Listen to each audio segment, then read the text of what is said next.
Welcome to our continuing series in Savitri with our brother Alok. We are continuing Book 10, the Book of the Traveler of the Worlds, Canto 10, Kingdoms and Godheads of the Little Mind. And we will begin at page 245 at the break. But perhaps we can say a few words about today's darshan. I have had the great honor to be with Sri Aurobindo 3 times.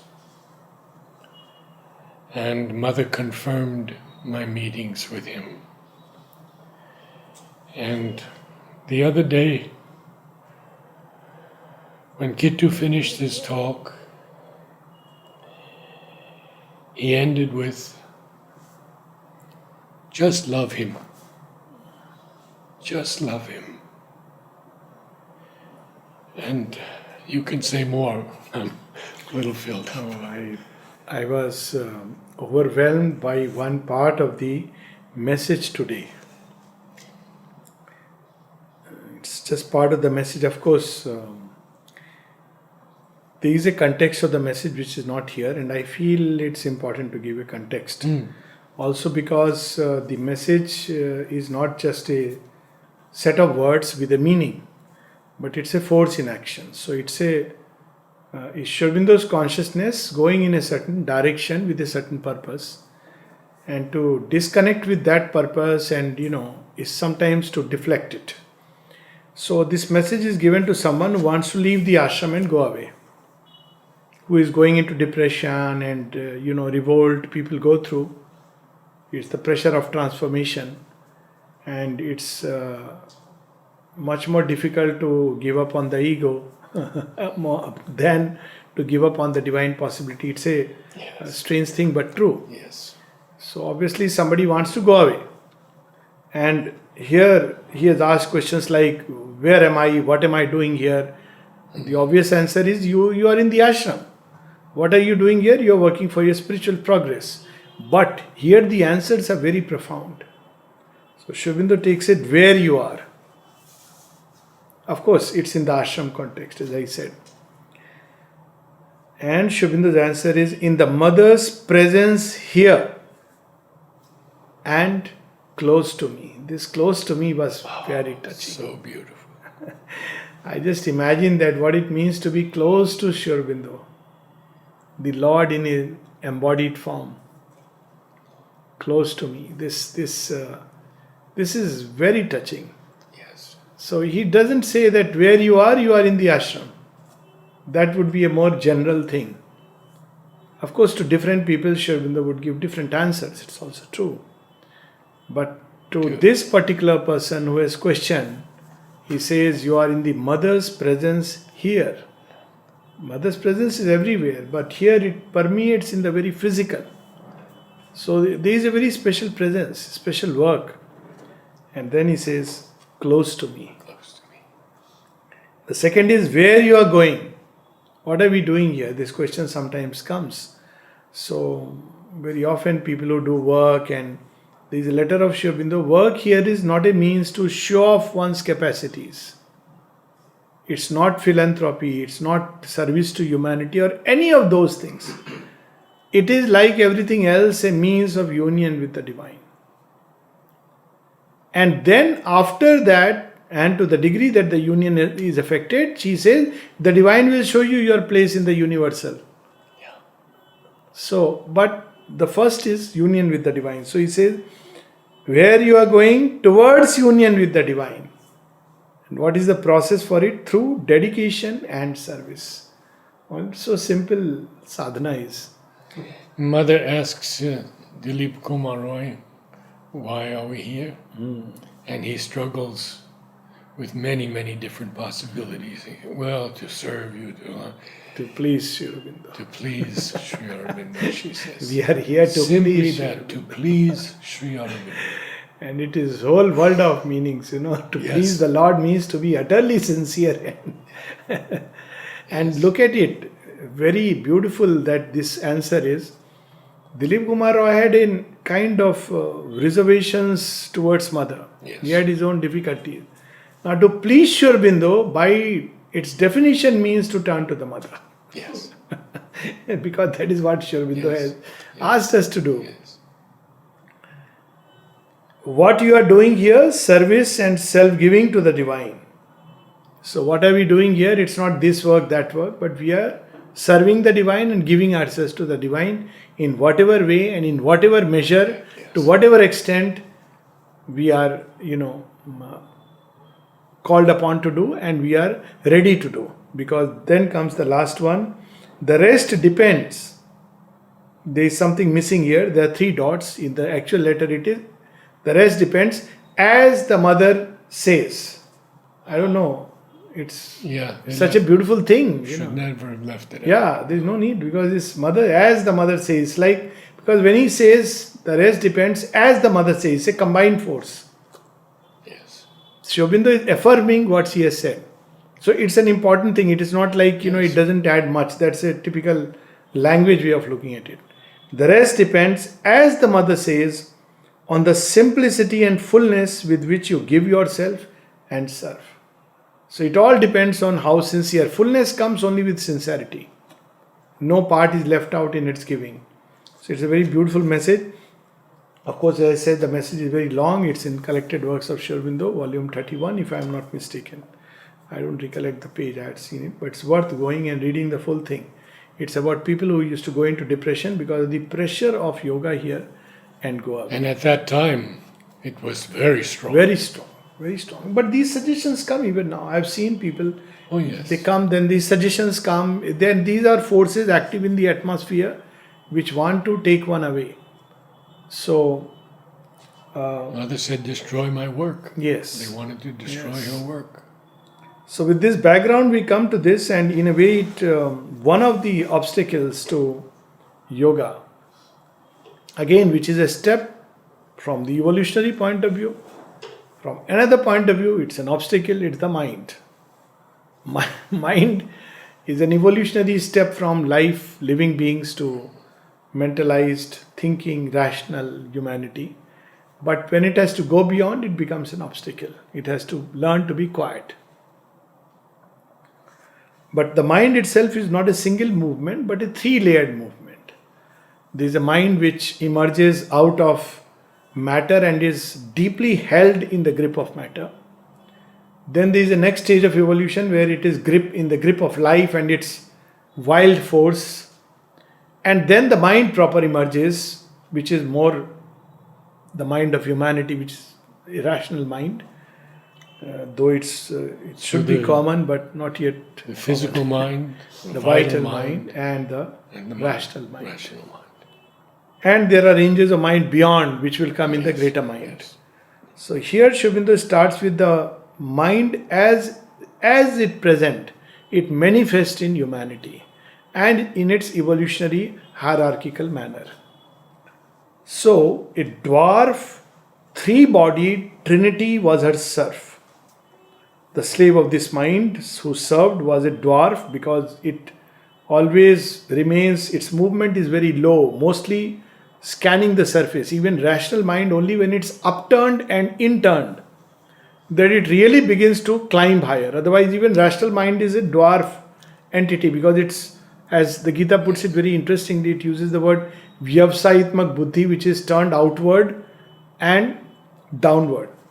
And Sri Ramakrishna used it in a different way. He says, some people are like the Gid. Gid is a vulture. So they are birds, they fly, but their eyes are fixed on the piece of meat on the ground. So it's a dwarf mind because it's still gaze is turned downwards. And 3-bodied Trinity. It's a single mind with 3 movements which are intertwined with each other. So first he describes the first one. First, smallest of the 3, but strong of limb, A low brow with a square and heavy jowl. Now, jowl is, of course, the lower part of the face, cheeks, the lower part. So, even physical description sometimes matches. And if we see the early evolution of mankind Exactly. from the ape, you can actually see this description. There is a low brow and there is square and heavy jowl. So, literally, because it's not yet developed. So, this part of the cranium which must develop to accommodate, and this must get back into proportion, that will come later. So this is the first level of layer of evolutionary mind which persists in all of us. A pygmy thought needing to live in bounds. So who is primitive is nothing to do with your dress or your literacy, but somebody who lives in very small boundaries of thought. Forever stooped to hammer fact and form. And of course, the fact here is the outward fact and the external form. So one is only busy looking at that and at external facts. So if one sees that, and there are many people who get disheartened, who get disillusioned, because they do not see the deeper working and the still deeper working and the oneness which is there. So they just hammer. So there are people, we often meet who are very worried about 30-40 years down the line, because there is a prediction there is going to be global warming and the earth is going to be destroyed. So now, this is scientific superstition. Global warming is a fact, but what is not understood is that there is a greater consciousness which always has its own plan, which will unfold. How it will unfold? Now we have to be concerned is okay, but there is a thin line between being concerned and believing oneself to be the doer and the all responsible creator. Concern means I do my bit and maybe even inspire others to do your bit. But to be over concerned that, well, if I don't participate, the earth is going to be destroyed. So, Be fact disturbed. be disturbed, absolutely. Yes. So, fact and form is this, because it doesn't see a greater consciousness which is at work. But that lowbrow hammering, what a vision. Yes, vision. Fact and form. Yes. So, absorbed and cabined in external sight, it takes its stand on nature's solid base. So, external sight. So, very often people ask, have you seen the mother, Sri Aurobindo, as you were mentioning? So, you talk about a vision or an inner experience, you talk about touch, feel, sense. It doesn't make any sense to them. They want to see outwardly in flesh and blood. Now, that's will also happen, but where is our sight ready for that? But that's not their concern. A technician admirable, a thinker crude. So this mind has its place. The Stone Age tools, the Bronze Age tools, Iron Age tools. So you remember these ages for the tools, not so much for the philosophies. Yes. So this is excellent when it comes to using the external nature, material nature and its means and processes for working out certain things. But it's very poor when it comes to philosophy and deeper thought. Now, Sri Aurobindo is speaking of this nature, but in India, it was very different. Well, it's true in India because of the saving grace of the psychic touch. Because India is special. Mother and Sri Aurobindo have said that. Yes. And they have said because it is meant to, India is the grand laboratory of spiritual evolution. And all kinds of spiritual processes, means, methods, ways, philosophies have been nurtured here because it's meant for that. So because of the saving touch of the spirit, at one point, Sri Aurobindo says, where the avatar has manifested more than once, many times. So, because of that, India is a special land. So, always the touch of the spirit was there. But even during those days, there was this mind. But because of this, always overpowered. So, that's why in India, you have, a typical, we will see as we read through, this mind, when it turns even towards God, it limits God into tradition, custom. It cannot go beyond it. But in India, it has been believed that the word of the master is greater than any written scripture, which is a big saving grace. Unlike many religions where a scripture written maybe 5,000 years back or 2,000 years back is the last word. But here you have the living masters, and each one comes and adds a fresh realization. So that is the saving grace. But right now, at this mind, a riveter of life to habits grow. So this is the mind which wants a fixed technique. Tell me what I have to do every day. So once it picks it up, it will practice it. So riveter, somebody who fixes with nails and Yes. so it fixes life to grooves. It's extremely disciplined. But because of that, it sometimes tends to become rigid and begins to lack plasticity. And hence it takes away the creative impetus of life. Obedient to gross matter's tyranny, a prisoner of the molds in which it works. So it has to be like this and it has to be like this. But a creative mind, the vital mind which imagines and conceives, begins to play with matter in very different ways. It picks up dust and takes out the chip which can take you to the moon. That's the creative mind. It is the mind of the adventurer. But the traditional mind will, this is dust. Dust is dust. Nothing more than that. So, a prisoner of the molds in which it works, it binds itself by what itself creates. A slave of fixed mass of absolute rules. It sees as law the habits of the world. It sees as truth the habits of the mind. So habits of the world. The habit of falling sick, the habit of aging, the habit of dying. It says it is a law. It has to be like this.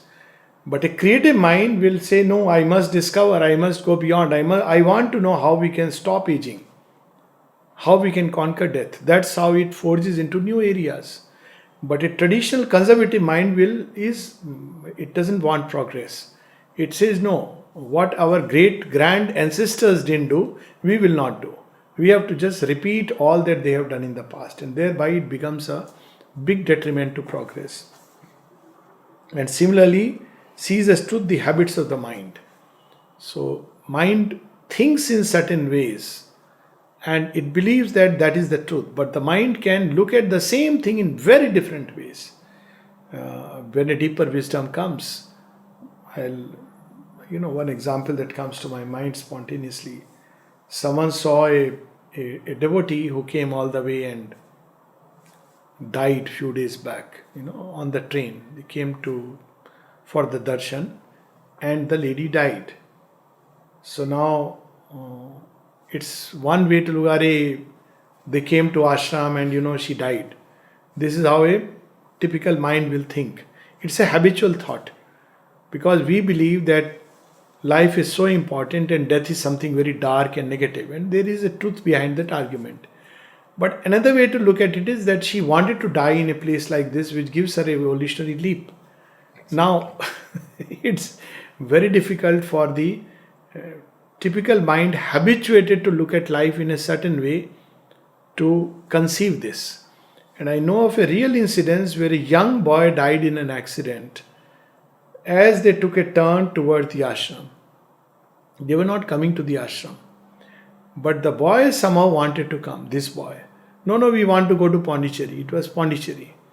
And this boy took the family of, 4, this boy being one of them. And as the car turned Oroshika, there was an accident and this boy died. And then later on they came and they met me and they were mentioning that, now we understand what he meant when he was insisting, I want to go to Pondicherry, I want to go to Pondicherry. He wanted to leave. Now they understand. It took them time to absorb. Then they became devotees. Literally brought them here and brought them to the feet of the mother and then vanished into her. But the mind which sees only the external form will always say this is a very tragic incident and it shouldn't happen. So this is a different way to look at it, but mind thinks habitually, and that's what is regarded as truth. In its realm of concrete images and events, it reminds me also of a very funny story. A story of one of the Doshi. I think it was Nagin Doshi. Oh. So he was admitted in the hospital when he was not well. So all kinds of things happen here. There is a pressure of truth, and a lot of muck also comes out. Your hidden tendencies come out. Now people don't understand this logic. So when he was there, and people are very perfectionist because they live here, they see the cleanliness, and so it seems he made some remark to the doctors and the sisters that you are not doing your job well. So the doctor said, but you are living in an ashram, you ought to be, you shouldn't be bothered about these things. So he said, no, you don't understand about yoga. And he is right. But if you look at from the external point of view, people expect a yogi will eat any kind of thing, should be able to live in the most, dirtiest environment, which is also a truth. Yes, That's the amazing part. A yogi should be able to. But it is also true that when you begin to live here and as you grow in sensitivities, the same thing with organ donation. Mm-hmm. When people feel that why is organ donation should not be done. Spiritually, it is not recommended. So, well, in ordinary life, it doesn't matter. You can't have the same rule everywhere. In ordinary life, in ordinary consciousness, you can give anything to anyone. But when you take to spiritual life, even in vital interchange with people who are not tuned to this life can become dangerous, harmful. So organ donation is a big interchange, it's a big bond. Now this is another kind of logic which we can't understand if we are glued only to the surface appearance. So, but this is the habitual thinking. In its realm of concrete images and events, turning in a worn circle of ideas and ever repeating old familiar acts, it lives content with the common and the known. And now we are going to enter into 5th December. Mother says between 5th to 9th, so many suggestions come, which people, Sri Aurobindo also went away. So this is a habitual thinking. And it's so strange, even people who have some touch of the grace of the spirit, they believe if the body dies, you die. Anybody with a little inner sensibility knows that the body is death. Is not death. It is only destruction of the form. Throwing off the cloak. Yeah. And the person remains. And what the person is going to do, even let's say in Sri Aurobindo's case, to facilitate the process of eventual physical transformation, we have no clue. So all that we can say is very logically and impersonally that he is working from behind on the same aspiration. If not on his body, I'm saying impersonally, then on the body of the world, preparing it. But that's not how the habitual mind fixed in, no. Sri Aurobindo went away, therefore this yoga won't work. The aspiration survives, the idea survives, and the hope survives, and the work continues. That's the other way to look at it. And now he speaks of, it loves the old ground that was its dwelling place. So the first challenge people meet when they come to the ashram is this, today by the way is also the day when ashram was in a way formally formed. When Sri Aurobindo was asked, he said, though no date was given, but you can say that 24th November is the day when ashram was formed.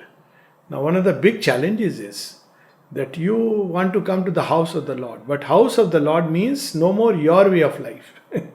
It's the Lord's way of life. In my little house, I am the boss. So I do the way I want to do. I live my life, I have a comfort zone. But when you come here, it's no more your way of life. Even living in an ashram house brings you to that consciousness grows in you that, well, it's mother's place. You can't just live the way you were living your whole life. So it's a sea change.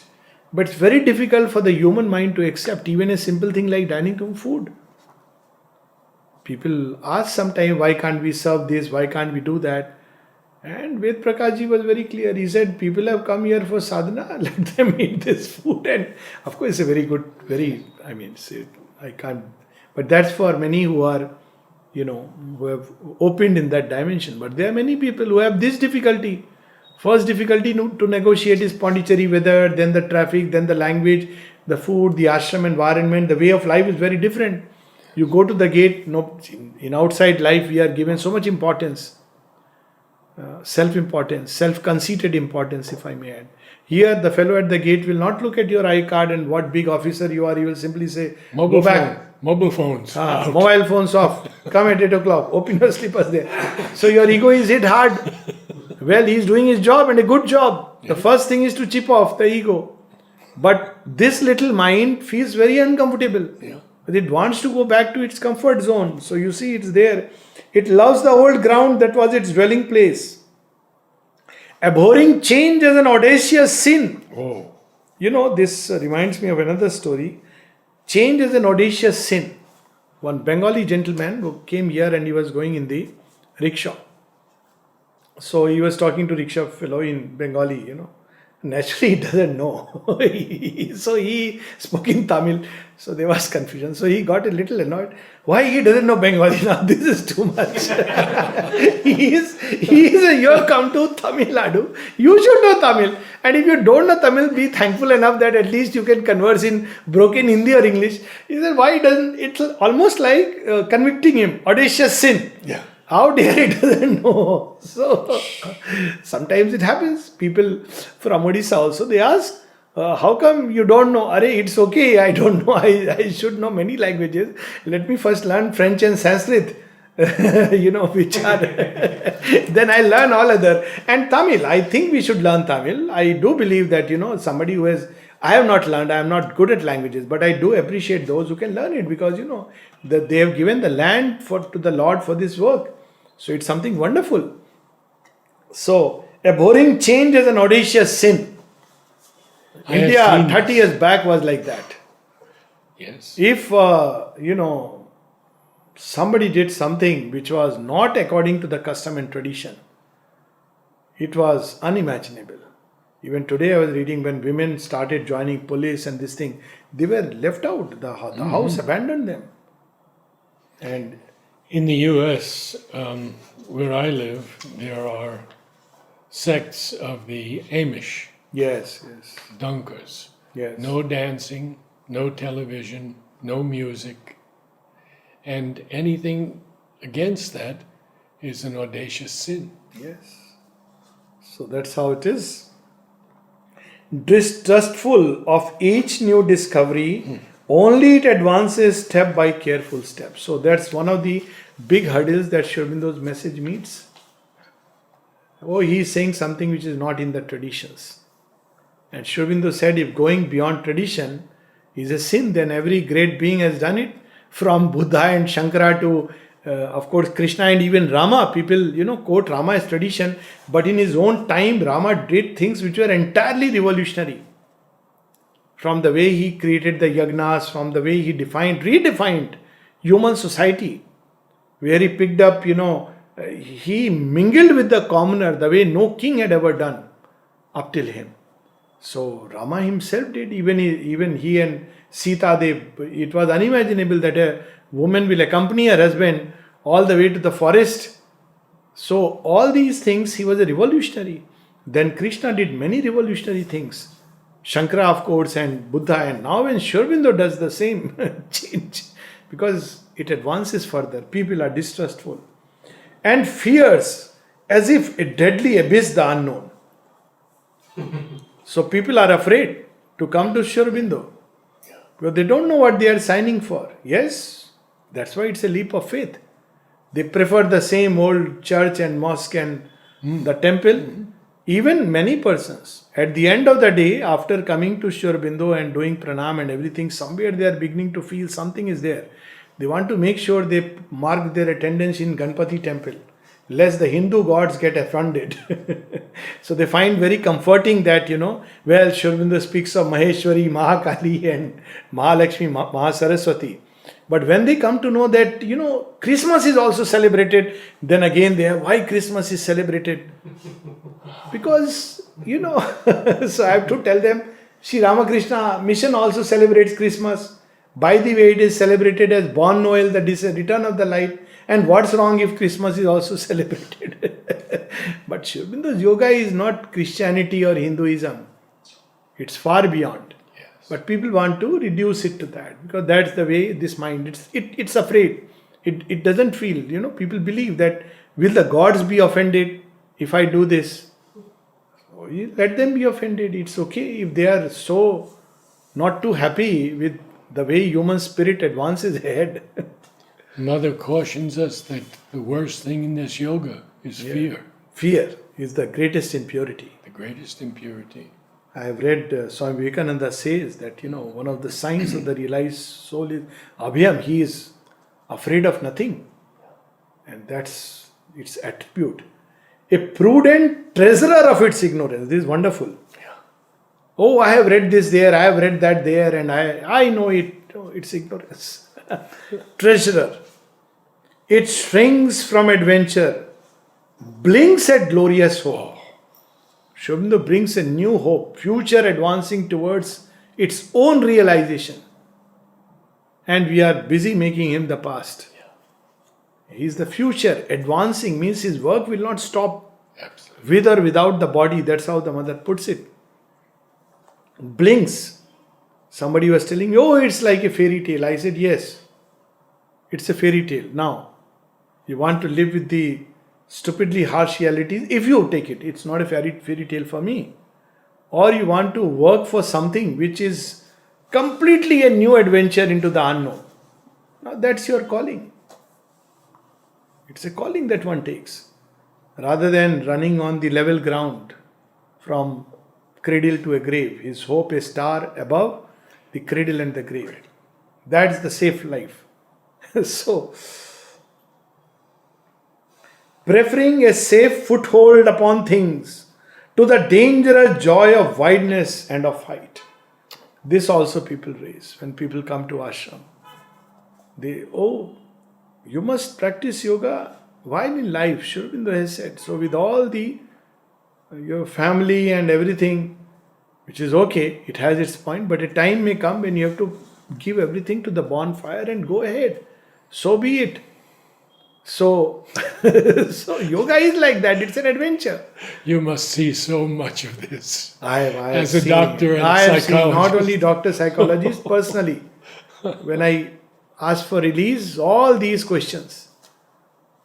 And the worst is, now I am living, in Desiree, its Yes. mother's place, because that's how the ashram asked me, and it's wonderful, near the ashram. Yes. Before that, I was living with family. So people would quote others. See, he is also living with family. So you must also live with family. Not realizing living with family is not the issue. Now I don't know what example, because now it's not about that. Love should be there and everything should be there. But eventually yoga is yoga. It's a fire that will burn down all even the relics of the past. So that's how it is. That's why he's saying to the dangerous joy of wideness and of height. How Sri Aurobindo, whom does he call? With the wind and the weather beating around me, up to the hill and the moorland I go. Who will come with me? Who shall walk with me? Wade through and brook through the snow. and brook through the snow. So that is how, that's the joy and beauty in it. What's the point of doing what everyone else is busy doing? Life is not for that. The adventure of consciousness Yes. and joy. The world's slow impressions on its laboring mind, tardy imprints almost indelible, you cannot erase them, increase their value by their poverty. What a remarkable line. Because there are number of these imprints, therefore you believe they are. Oh no, I had read in the newspaper, every day newspaper feeds us. And they are imprints. All around you will hear life is worst, There was a very nice, politics sometimes feeds you on fear. Oh, yes. Because that's how people will vote. You know, if this leader comes, this is going to happen. He is going to do this, he is going to do that, he is going to destroy the world, everything. Because, politics feeds on that. So then people begin to wonder, oh my God, it's going to harm me. Okay, let me vote for him. When he comes, there is another kind of fear that will be generated. Business world feeds on fear. The world of advertisement feeds on fear. So this is how we are kept tied, and we think those imprints are so hard to remove, and we think that that's that's of value, but actually it is nothing but poverty. Yes. We know people used to read newspaper, and when they asked mothers, he said, okay, you can keep it in that room. Yeah. And she named the room of falsehood. Right. So all the news they had, but the real news of the great advent and what was happening, that is agenda. Amazing. That was news. Yes. But nobody was bothered about it. They were seeing the atom bomb, and they were seeing the how forces are aligning and everything. And they were seeing this discovery, this event, that event, and every day countless events. This prime minister, that dying, that person vanishing, statistics. But the real work which was going on. The old, sure memories are its capital stock. Only what sense can grasp seems absolute.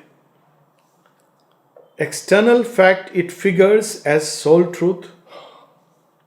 Wisdom identifies with the earthward look. So that's what is called as practical life. That all this is fine, God and everything, but you should be practical.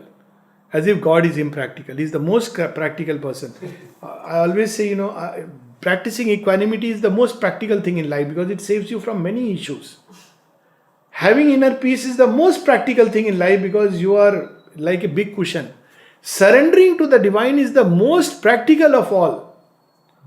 Just imagine that the divine takes care of you. That is the most practical thing for this life and lives to come. And people think it's impractical. They think the practical thing is you should run your life the way your ego believes you should run. As far as God is concerned, go for satsang, read something, and then Now that is the most impractical thing. That story which I recount of one judge and retired judge and a businessman who used to go for satsang in Delhi ashram. One day the businessman fell sick, and his son said, Papa, can I go with uncle? So his father gave him a slap. No, you go inside and study. So his friend told him, why are you doing this? He is asking for something nice. Let him come. He said, no, Judge Sahab, you don't understand. We are mature people. We'll go for satsang, but we know how to keep our balance. This fellow will start believing and doing those things. He may actually decide, I want to go to ashram and lead my life there. So this is our approach, Few more lines, then we'll stop. Wisdom identifies with the earthward look, and things long known and actions always done are to its clinging hold a balustrade. What a word Sri Aurobindo uses. Yeah. It's a end of a balcony or something like which you hold, it doesn't want to let go. No. This let go, which is so important, that famous story, Zen story, that there is a man who falls from a height and catches a tree, and he just can't let go. There is a small little branch, and he says, God help me, and he says, let go. So he says, oh please, I don't want that philosophy, come and help me. Again he hears the voice, I am saying, my child, let go. He says, this is a dangerous God.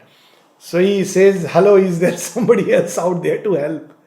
Whole night he stays, freezes. And then when the daybreak comes, there was right below a firm ground on which he could have landed had he let go. Now this is a story of, obviously, it's not about its truth, but it's an illustrative story. Yes. When he says let go, what does he mean? He says that I am there to hold you in my lap. But you have to let go. He will not forcibly snatch us from the lap of the world. But we have a choice that look, lap of the world or lap of the world mother. So, intelligent choice. Or to its clinging hold a balustrade of safety on the perilous stair of time, all the time fear. What a Heavens, trust to it are the established ancient ways, immutable laws man has no right to change.